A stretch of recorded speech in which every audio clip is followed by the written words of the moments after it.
So let's define some of the terms here. We're going to start with the term diffusion. It's the movement of a solute, of a substance that is dissolved from its high concentration to its low concentration, or in other words, the movement of the substance along the concentration gradient. It is important to understand that diffusion doesn't require the energy. Basically, we can depict it this way. Look, this is your substance.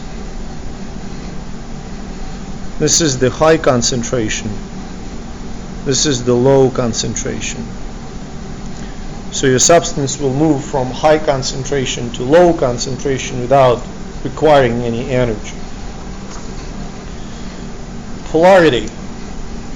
Polar solvents consist of molecules that have a distribution of charges on opposite ends of the molecule. A good example of a polar solvent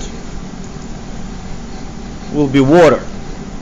So the molecule of water is shaped like this, and in the molecule of water, oxygen carries slightly negative charge, while hydrogens carry slightly positive charge. Due to the fact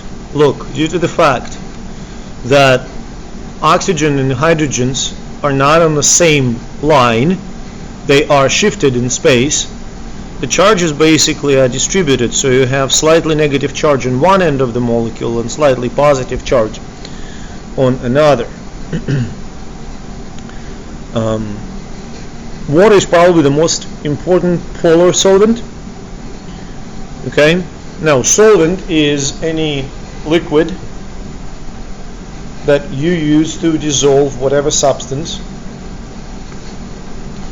Electrolytes. Electrolyte is the chemical that dissociates into ions in the polar solvent.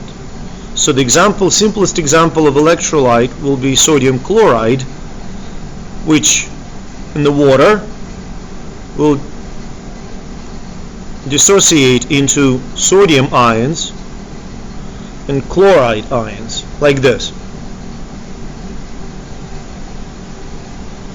Sodium and chloride.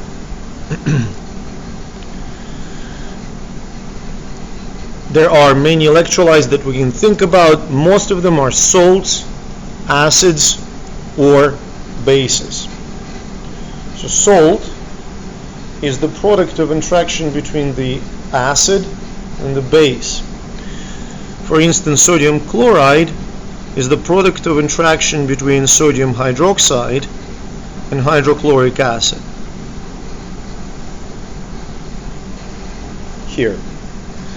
Another example, we're going to be working with copper sulfate. So salt always consists of the metal and some kind of acidic anion. So copper sulfate is bivalent copper and sulfate anion, which can be derived from, say, reaction between copper hydroxide and sulfuric acid.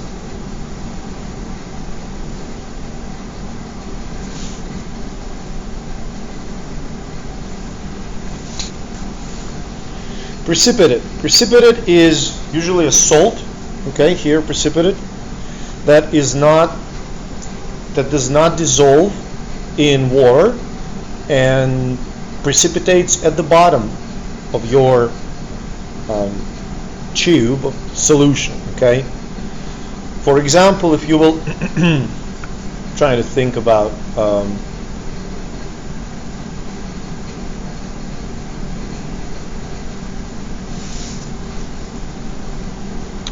a good example of there are plenty of them. For instance, if you will mix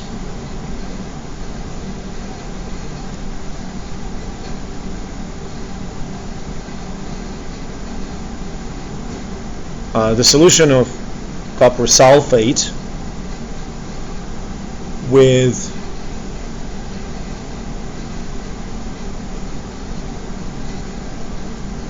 a solution of sodium sulfide, you're going to have copper sulfide, which will precipitate, and sodium sulfate. So this will be a precipitate. This is the sign that is used to show that whatever substance is, it precipitates at the bottom of the tube. Will a polar solvent dissolve a non-polar solid? Well, the easiest question is probably, if you mix water and oil, do they mix? The answer is no, so no. Factors that affect the rate of diffusion, well, plenty, but the steepness of the gradient, the temperature, the size of the ions, and the surface area.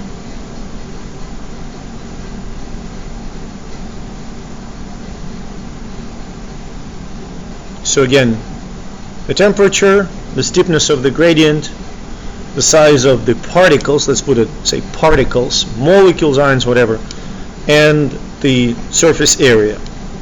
Would a strong electrolyte contain mostly ions, mostly molecules, or combination of both? Strong electrolyte will contain mostly ions. This is why it is strong electrolyte. And these reactions, compounds that precipitate.